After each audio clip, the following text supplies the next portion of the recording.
It is Indiana in the Morning, presented by First Commonwealth Bank on the voice of Indiana County, WCCS 101.1 FM, AM 1160. Time now for an interview segment, and our interviews, as always, brought to you by Marcus & Mack, a law firm representing injured people. And we're going to continue our talk about sports because, as we mentioned, the bracket is finally set for the American Legion Youth Legion West Tournament slated to start on Friday. Joining me now on the phone is Dick Clawson, Regional Director for American Legion Baseball. Dick, good morning. Good morning, Josh. Thanks for having me online today. I'm glad you're on the line with us as well. So, Regional Director of American Legion Baseball, last season shut down in 2020. So before we talk about the upcoming tournament, how great was it to have a full season this year?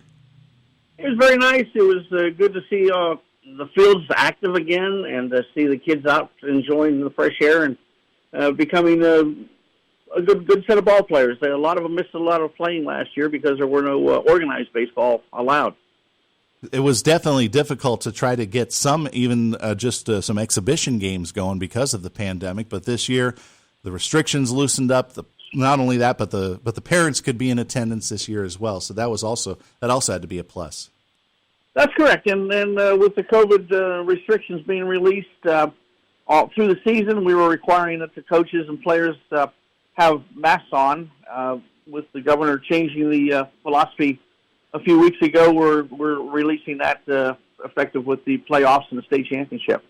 So let's move on to the league playoffs across the state and across the area as well. First off, what a series between Marion Center and SW Jack. I mean, that went the full 3 games.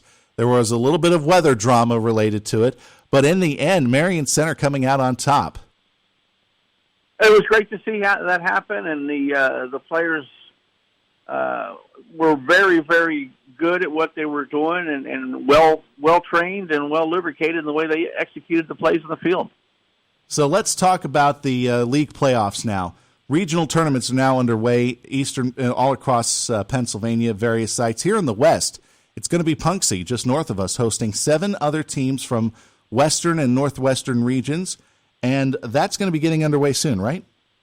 That's correct. We're going to start on Friday morning. This year we're doing what's called a pool play, where where the teams have a minimum guarantee of 3 games each. We have the assigned times. It's not a variable when we were doing the double elimination, so the players know exactly when to show up and who they're playing for the first 3 days.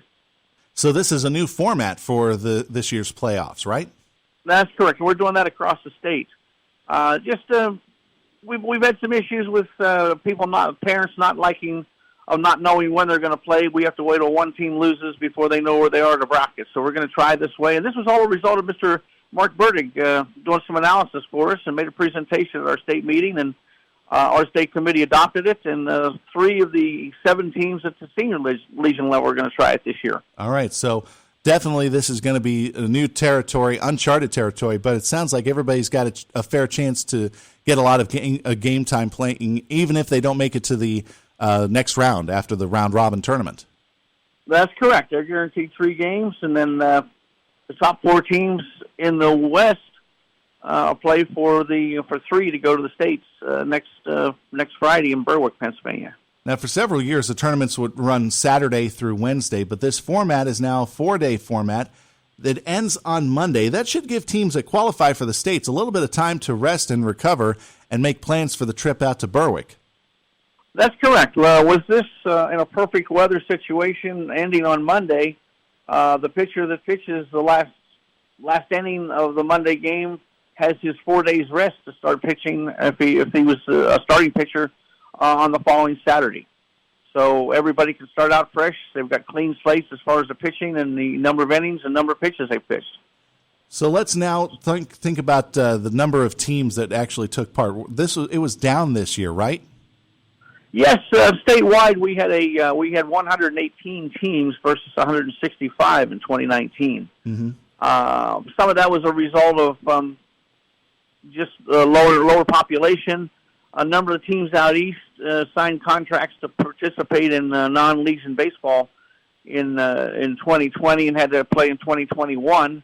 A number of those are metal bat leagues, where Legion is an all wooden bat league. So we lost some teams that way, and hopefully it'll grow back next year. How much of it do you think was maybe due to the uncertainty of the pandemic, or due to all of the travel teams eating into these community-based teams? A lot of the problem is the pay to play. The travel teams don't practice. They show up on Saturday morning at a motel and go and pay and play a certain amount of games. We find that they play for an hour and 45 minutes, and whatever the score is, that's it. They're done. Then the people go on and move on to another location or another function.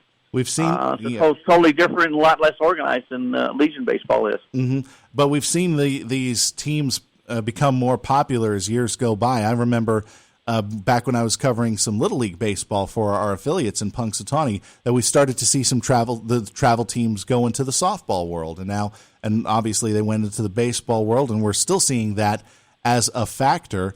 So what are some things that maybe Legion can do to kind of promote their side of things and maybe get more kids to play Legion? Well, the big thing is to let them know that American Legion ball is structured. We have rules. We have recruiting areas. It's not an all-star team.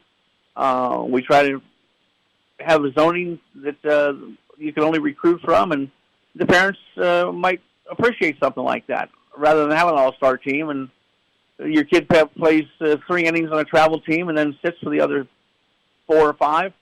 And Legion baseball is competitive, and we build character. Mm-hmm. We're talking this morning with Dick Clawson about Legion baseball here in Indiana County, here on Indiana in the Morning. But I'm going to ask you to take off the ball cap and put on the hard hat, and we'll talk a little bit about builders, because we're seeing things get back to normal. Home show, let's talk about it this year. This year was in a virtual format. Success? Yes, it was. We had a number of people did access the site and generated some leads for the builders. The biggest problem we have right now is a critical shortage of materials and the supply chain. Yeah, we have heard about some of the lumber prices skyrocketing, and I've seen reports where maybe they're starting to fall a little bit. So are you hearing anything on the supplies front? Yes, the lumber prices are coming down a little bit, but the supply chain is real tough. A number of with the hurricanes and some of the other issues that have happened across the country, those materials will be diverted that way, and it's a shortage here. Now, I know we've seen a lot of a boom in like personal projects, maybe home improvements, but during the pandemic. But did the pandemic slow down new home construction in Indiana County? Oh my, yes. There were jobs that were bid in February and March, and a 2x4 was $2.50, and now it's over $8. The customer just isn't willing to pay that much. It doesn't make the house worth any more by having to pay 4 times for what the material is. So a number of those jobs are stopped until the prices get back down to the way they were 18 months ago. National Association of Home Builders is predicting that it's going to be August of next year before prices get back to where they were. All right, let's, speaking of getting back to normal, do you anticipate maybe an in-person normal home show happening in 2022? We're planning on it 100%. Yes, sir. Yeah, all right. That's what I like to hear. So will it be at the same location as well, KCAC and all that? Yes. Yep, we'll still be at the KCAC, and actually we've got our paperwork will be going out first part of September for the March affair. So people who have been past vendors, they should look for that coming up in their mailboxes pretty soon. That's correct. Yes, sir. All right, excellent. Dick Clawson, thank you very much for joining us this morning here on Indiana in the Morning. All the best to you on both the fronts of the Armstrong-Indiana Builders Association and also American Legion Baseball. 2 great traditions here in Indiana County, one in the spring, one in the summer. Thanks again. Thank you very much, Josh. Take care. You too. That was Dick Clawson joining us this morning here on Indiana in the Morning, presented by First Commonwealth Bank, and our interviews are presented by Marcus & Mack, a law firm representing injured people.